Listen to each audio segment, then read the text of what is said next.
Eu venho de uma família de origem japonesa, onde meu pai imigrou do Japão com 20 anos e minha mãe foi a primeira filha nascida no Brasil. Eles tiveram uma vida muito difícil nessa fase. Meu pai foi mascate, vendia tecidos de bicicleta, andava 150 quilômetros por dia, e minha mãe foi para a agricultura com os pais e trabalhou muito tempo na agricultura de subsistência. Naquela época, como imigrantes, era muito difícil. Então eu venho de uma origem humilde, onde eles nos deram educação suficiente para chegarmos onde a gente está hoje, todos os nossos irmãos. Os filhos de japoneses, eles normalmente ajudam nas atividades que fazíamos. Então nós criávamos porcos, tínhamos uma granja onde uma parte desse trabalho era feito pelos filhos. Então desde a infância a gente começou a ter um sentido de responsabilidade de trabalho. Eu fui atleta, hoje não parece, mas eu fui atleta de judô, fui faixa preta aos 15 anos, fui campeão brasileiro estudantil, vice-campeão brasileiro universitário e vice-campeão brasileiro oficial, e fui lutador de sumô. Cheguei à seleção brasileira ganhando vários campeonatos brasileiros e fui lutar sumô no Japão. Então essa parte do esporte também traz uma linha que a gente conhece bem do ponto de vista de educação, de respeito. O esporte traz isso. E vim fazer vestibular em Brasília na década de 80. Basicamente, nós somos 4 irmãos, temos uma convivência bastante positiva com relação a isso. Eu escolhi a medicina aos 7 anos de idade e já tinha ideia que faria gastroenterologia e muito provavelmente a endoscopia, porque o meu avô, o pai do meu pai, quando eu tinha 1 ano, ele estava no Brasil gerenciando uma construção de uma fábrica e ele teve câncer de estômago, foi embora para o Japão e morreu de câncer de estômago. Então eu acho que essa foi a grande inspiração para fazer tanto medicina quanto a especialidade que eu atuo atualmente. Eu vim para Brasília em 1980, fui da 32ª turma de medicina da UNB e foi um período extremamente importante na nossa vida. Nós estávamos ainda na fase da ditadura, pegamos vários processos nesse sentido, onde nós, como estudantes, tínhamos como ideia que precisaria ter mudanças. Então, nós participamos de um período bastante importante do ponto de vista da política no nosso país. A UNB certamente é uma faculdade muito respeitada, a formação foi bastante adequada, nós tivemos uma formação do ponto de vista teórico e um pouco menos de prática. No final, eu fiz o 6º ano, que é o internato no Hospital Regional de Sobradinho, que trouxe a parte prática, então somou-se a parte teórica muito forte da UNB com uma boa parte prática no Hospital Regional de Sobradinho. Fiz minha formação, fiz a residência médica no Hospital das Clínicas da Faculdade de Medicina de Ribeirão Preto, da USP. Foi muito boa a nossa formação.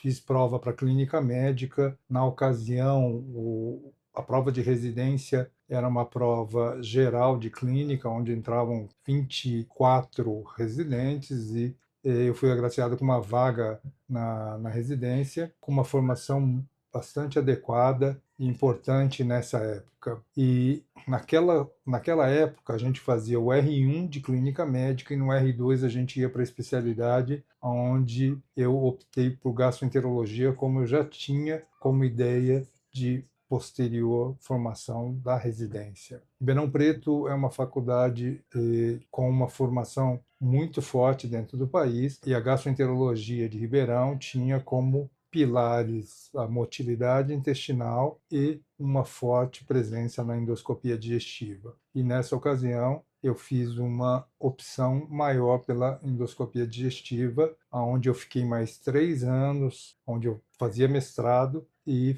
era médico assistente da endoscopia. Existiram vários professores na nossa época de faculdade, mas um professor muito importante para a minha formação foi o Dr. Plínio Caldeira Brant, que era professor de clínica médica e era gastroenterologista com formação maior em hepatologia, que foi uma grande inspiração no período de formação. A minha grande inspiração tiveram dois grandes professores em Ribeirão Preto que foram a base para eu seguir na formação em endoscopia, que foi o Dr. José Luiz Pimenta Modena, que era professor da Faculdade de Medicina na área de cirurgia do Hospital de Ribeirão Preto, e o Dr. José Eduardo Brunaldi. Os dois foram de uma formação excepcional, onde eu aprendi endoscopia digestiva e colangiopancreatografia, que eu acabei me apaixonando. A parte endoscópica terapêutica hoje evoluiu significativamente. Na época que eu fiz residência, a parte diagnóstica correspondia a 60%, 70% e uma menor porcentagem de terapêutica. Hoje isso mudou significativamente, onde a terapêutica tem extrema importância na endoscopia e na medicina de uma maneira geral. Então hoje eu faço como principais procedimentos a endoscopia digestiva alta, a enteroscopia por cápsula e a colangiopancreatografia, com todos os procedimentos acessórios vinculados à colangiopancreato, que é a colangioscopia, que é a endoscopia da via biliar.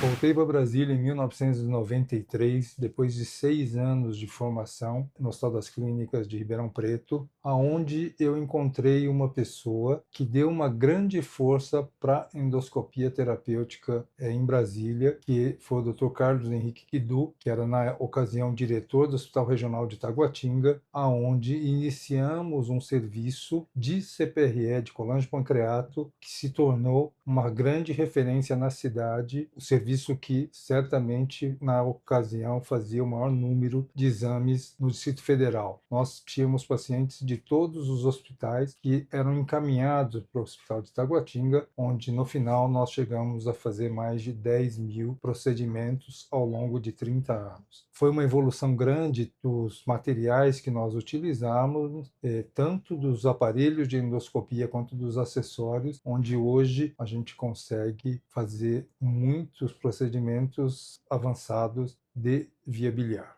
Quando nós começamos, a gente fazia com um aparelho de fibra ótica. A gente tinha pouca noção sobre desinfecção nessa ocasião e na fase inicial da endoscopia se fazia uma desinfecção inadequada, certamente colocando em risco os pacientes. Por ocasião de um surto que teve de uma micobactéria no ano de 2008, iniciou-se um surto de micobacteriose, aonde a endoscopia foi atingida porque se fazia uma desinfecção inadequada em aparelhos de laparoscopia. Nessa ocasião, foi iniciado na Anvisa, na Vigilância Sanitária, onde eu participei, onde nós determinamos como funcionariam todos os serviços de endoscopia no Brasil. Então, isso se chamava RDC-6, aonde se protocolou todos os processos, desde a lavagem do equipamento, guarda do equipamento, utilizações de medicações,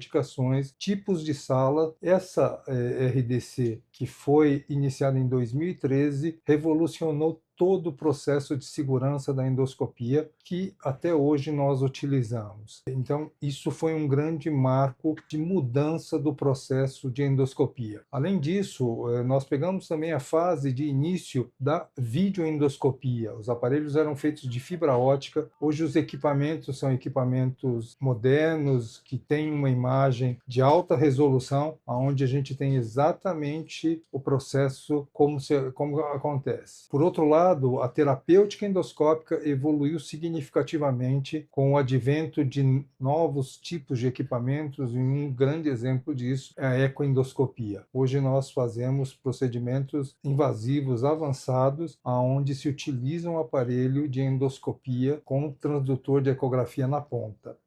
A CPRE é um procedimento que iniciou na década de 70 e ela continua sendo o procedimento endoscópico mais complexo, tanto de aprendizado quanto de realização, porque o local que nós trabalhamos, que é a via biliar e pancreática, ela tem uma sensibilidade muito grande. O pâncreas é um órgão muito sensível, então existe uma grande incidência de pancreatite que pode ocorrer em exames mal realizados. O treinamento para para esses processos, são treinamentos mais longos e após a formação do endoscopista, ele treina o procedimento de CPRE.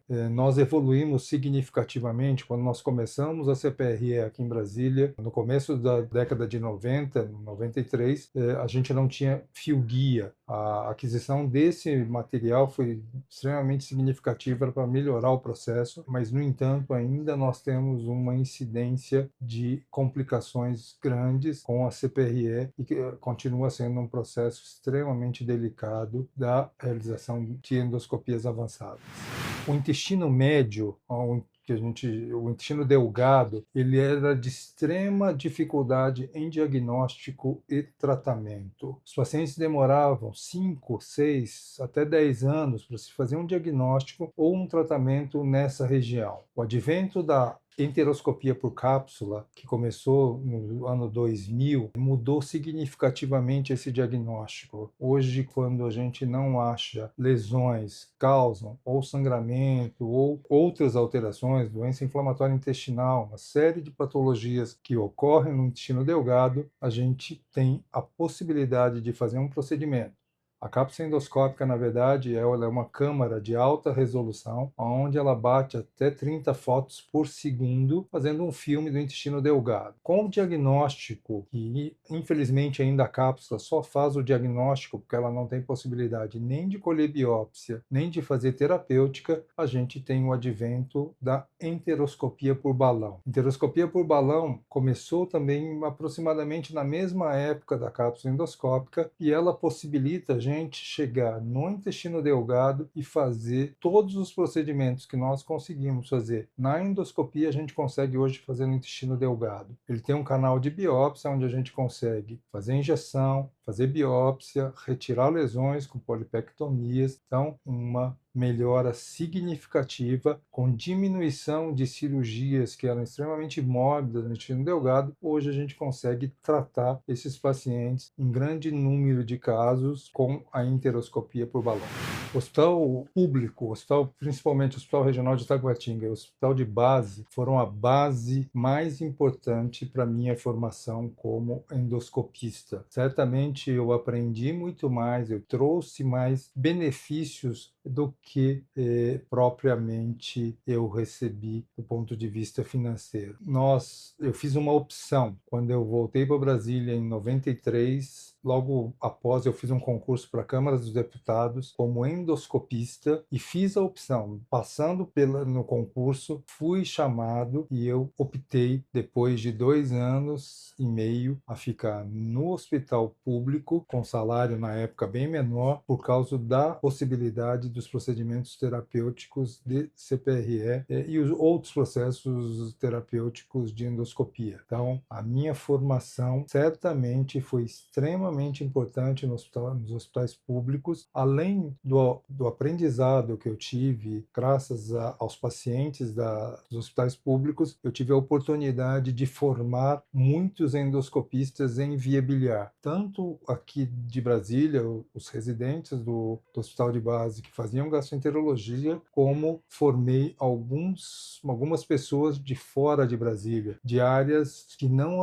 não existia esse procedimento, como colegas do Pará, do interior do Mato Grosso, de Foz do Iguaçu e do interior de Goiás, alguns colegas do interior de Goiás. A gente conseguiu introduzir a CPRE através de uma formação sólida desses colegas nos hospitais públicos da Secretaria de Saúde.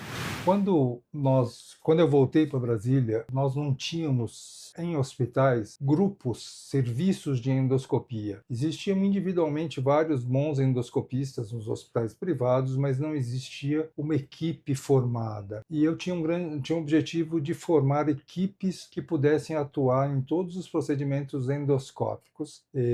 Então, hoje, nós atuamos em 4 hospitais da Rede D'Or, no Hospital Santa Luzia, Luzia, Santa Helena, DF-Star e Hospital do Coração, e no Hospital Brasília Lago Sul, com equipes, e as nossas equipes são todas de médicos endoscopistas, com título de especialista, e que atuam em vários segmentos da endoscopia, como ecoendoscopia, enteroscopia, via biliar. Então, hoje as nossas equipes são equipes que atuam em endoscopia complexa, e fazem as urgências em todos esses hospitais, que sempre foi também um grande problema do ponto de vista da endoscopia, ajudando muitos pacientes. Então, hoje as nossas equipes são equipes nesses 4 hospitais com formação adequada, atuando em todos os processos terapêuticos endoscópicos. Em todos os hospitais que nós trabalhamos com critérios de qualidade extremamente rigorosos. Hoje, os nossos hospitais, todos têm acreditação internacional. Então, em 2 hospitais nós temos Joint Commission, 2 hospitais uma acreditação espanhola chamada AXA, e em um dos hospitais uma acreditação canadense chamado QMEN. Então, a segurança do paciente hoje é um fator extremamente importante nos nossos serviços. Nós atuamos com equipamentos de ponta, materiais adequados. No entanto, o que eu acho que é mais importante no processo de endoscopia hoje é o ser humano. Então, a gente precisa ter um grupo de endoscopistas bem formados, um grupo de enfermagem que trabalhe com um aprendizado sobre o processo, que é um processo complexo, lavagem de equipamentos, utilização de acessórios são extremamente importantes. Então, a gente costuma ter uma equipe de pessoas que atuam há muito tempo com a gente. Nós temos funcionários atuando nessa área de enfermagem de até 30 anos que trabalham com a gente. Então, a maioria, a gente tem um turnover relativamente baixo com relação à enfermagem. Tem um administrativo que funciona adequadamente, porque tem vários processos específicos de endoscopia, e a equipe de anestesia, que também trabalha adequadamente. Sedar um paciente hoje tem os fatores de riscos inerentes, então a gente trabalha hoje sempre com um anestesiologista no serviço. Habitualmente, os nossos pacientes que são submetidos a procedimentos endoscópicos avançados, terapêuticos, eles passam por uma consulta prévia, onde nós explicamos qual é o procedimento e o que nós vamos fazer. Se isso não ocorre, porque o paciente está internado e esse procedimento é solicitado, nós normalmente conversamos com ele previamente nos seus apartamentos. E, posteriormente ao processo, nós comunicamos à família e ao paciente o que aconteceu e quais as complicações que podem acarretar e os benefícios relacionados aos procedimentos. Então, a endoscopia hoje deixou de ser um procedimento apenas para diagnóstico, como um procedimento cirúrgico endoscópico que necessita de uma comunicação adequada com o paciente. Ser presidente da Sociedade Brasileira de Endoscopia foi sendo galgada por vários passos. Eu passei por uma série de postos na endoscopia, fui vice-presidente, fui presidente da comissão de título de especialista, então eu andei pela endoscopia em todas as suas diretorias até chegar à presidência. Eu fui o primeiro presidente da SOBED, da Sociedade Brasileira de Endoscopia do Centro-Oeste. E na época a gente tinha um grande propósito por uma série de coisas, né? Então, 17 e 18 foi uma época que se transformou a endoscopia muito, estávamos na fase de transformar a endoscopia através de uma lei nova que foi implantada sobre segurança em endoscopia. A gente precisou trabalhar fortemente na educação em endoscopia, onde nós mudamos o título de especialista, deixando de ser um processo que dependia de quem fazia a prova, mas um processo mais seguro do ponto de vista de formação do médico endoscopista na ocasião, além de fazer um projeto a longo prazo de quais seriam os passos da endoscopia nos próximos 6 a 8 anos. Então, tudo isso fez com que nós tivéssemos um trabalho muito grande com relação tanto à formação quanto ao que a gente desejava da endoscopia. Para isso, nós tivemos uma necessidade de uma participação maior na Associação Médica Brasileira e no Conselho Federal de Medicina para tentar efetivamente levar a endoscopia como uma especialidade de importância que ela é. O procedimento que eu acabei me especializando mais, que é a CPRE, é um procedimento que você precisa ter humildade. A via biliar e a via pancreática, ela tem um especial dom de manter o profissional humilde, porque depois de hoje 15.000 procedimentos que eu faço, toda vez que eu faço um procedimento, eu posso conseguir ou não conseguir efetivamente fazer o procedimento. Isso faz com que cada dia que você vai fazer um procedimento endoscópico, você sabe que você precisa de aprender todo dia. Então, eu participo anualmente do Congresso Americano, eu vou em todos os congressos mundiais de endoscopia e sou participante efetivo tanto dando aula quanto assistindo aula, que eu acho que é mais importante, nos congressos brasileiros. Então, a formação do endoscopista ou de qualquer profissional depende de um aprendizado progressivo. O que nós fazíamos há 20 anos atrás é absolutamente diferente do que fazemos hoje. Então, precisa manter o processo de aprendizado. Hoje eu dou treinamento da parte de endoscopia avançada para colegas do Brasil inteiro. Daqui a 2 semanas eu estou indo a São Paulo, onde a gente dá um curso de formação de colangioscopia, que é um processo novo. Então, o aprendizado faz parte da nossa formação. Não deixem de participar de congressos, de participar de cursos e de aprender novas técnicas sempre.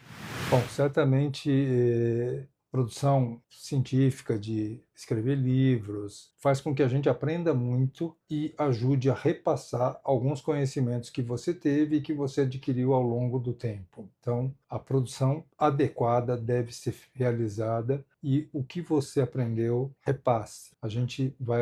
Eu vou dar um grande exemplo. Há cerca de 2 meses atrás, eu tive um quadro de colangite, que é a complicação grave da via biliar, onde eu precisava ser submetido a uma CPRE. E um colega mais jovem, que faz os procedimentos habitualmente comigo, que fez o meu procedimento. Se eu não tivesse passado, treinado as pessoas, certamente eu teria um grande problema quando eu tive essa complicação. Então, o ensino, a passagem das informações é absolutamente importante. O Sindicato dos Médicos do Distrito Federal é extremamente atuante do ponto de vista da ajuda ao médico, principalmente dos médicos com atuação nos serviços públicos, e causa uma efetiva melhora do ponto de vista tanto salarial como de condições de trabalho. Então, o Dr. Gutenberg já desde a fase inicial ele nos convocou para esse processo e eu acho que ele atua de uma maneira bastante adequada, principalmente nessa parte da atuação do ponto de vista de qualidade da medicina pública e das melhoras salariais nesse processo.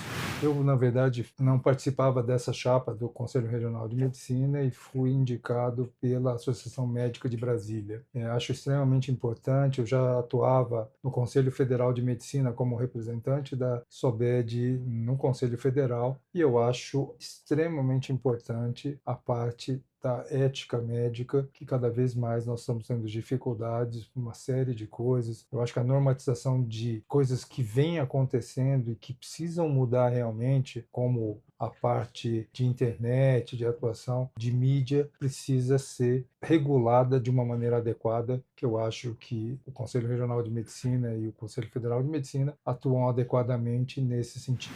Eu acho que não existe nenhum paciente, nenhum profissional que marque especificamente. Eu acho que todos os pacientes marcam significativamente, cada um no seu tempo, e eu acho que a gente precisa ter o amor e a dedicação ao paciente, a qualquer paciente, não especificamente em um paciente, e a gente tem que respeitar todos os nossos professores. Se eu fosse nomear um por um todas as pessoas que eu me espelhei no Brasil, no mundo, com relação à parte profissional, seriam incontáveis e o tempo não daria colocar todas as pessoas. Então, eu tenho extremo respeito pelas pessoas que me antecederam na Sociedade Brasileira de Endoscopia, que eu acabei aprendendo muito com os ex-presidentes e aprendo muito com os presidentes que vieram posteriormente. Aos professores, aos chefes de serviço e às pessoas pessoas que nos ensinam. No entanto, eu acho que cada paciente nos ensina muito mais. É um ser humano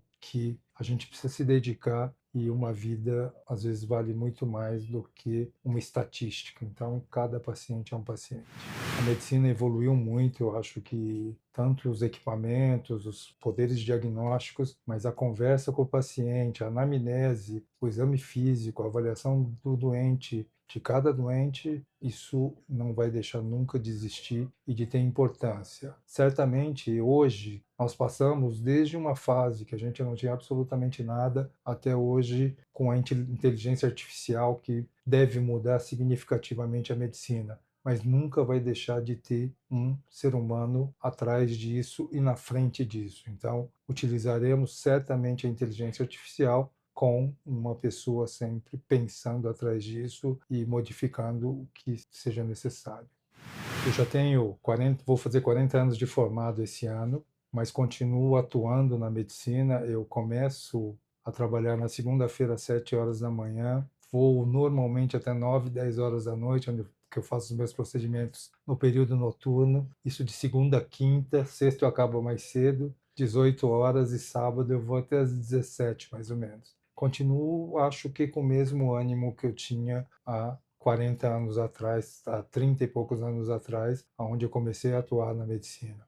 Acho que medicina, para mim, realmente é uma paixão que eu tenho muito poucas opções do ponto de vista de lazer. Eu não tenho nenhum esporte favorito atualmente. Eu acho que a medicina me preenche muito nesse sentido. E tenho a grata felicidade hoje de ter um filho. Eu só tenho um filho, que hoje ele está no 6º ano de residência, fez clínica médica, gastroenterologia e atualmente está fazendo endoscopia por opção própria. Foi para São Paulo, fez servidor, Escola Paulista, e agora está na USP fazendo endoscopia por pura opção. Ele podia ter passado direto para endoscopia, mas ele teve a opção de formação em gastroenterologia. Então acho que essa paixão e esse amor foi passado, mesmo com pouca convivência no dia a dia, onde eu tinha muito trabalho e ficava muito tempo fora. Sabe que é uma honra ter tanto o patrono quanto a doutora Vanise ocupar essa cadeira. Carlos Chagas teve a importância que teve do ponto de vista da doença de Chagas no país. Eu trabalhei por longo tempo com doença de Chagas na minha formação acadêmica. Minha tese de mestrado era sobre dor precordial em pacientes com soro positivo para a doença de Chagas. E a doutora Vanise foi minha professora de faculdade, era uma excelente professora de doenças infecciosas e parasitárias, que era uma estrela que a gente chegava a inimaginar, nunca chegar próximo ao que ela fez do ponto de vista médico. Então isso é uma honra muito grande. Acho que a academia junta uma série de pessoas que têm uma capacidade do ponto de vista intelectual que eu muitas vezes duvido que possa participar. Essa ideia da academia nos trouxe para fazer hoje nós estamos na fase final de implementação da Academia Brasileira de Endoscopia, Academia de Endoscopia da Sociedade Brasileira de Endoscopia. Acho que é importante a gente ter memória e a gente ter pessoas que se destacam dentro de cada especialidade ou na medicina, nesse sentido. Foi muito, muito gratificante ter sido convidado para a academia. E a academia, na verdade, é muito mais importante porque são os colegas que nos levam. Então, isso faz de uma importância muito grande para a gente.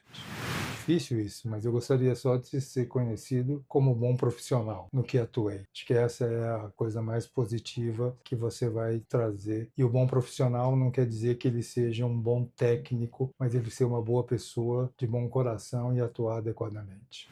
Ser um bom médico, acho que é ser uma pessoa dedicada, uma pessoa que tenha respeito pelo seu paciente, pelo seu colega. Acho que conhecimento é extremamente importante, mas precisa ter amor ao que faz e dedicação.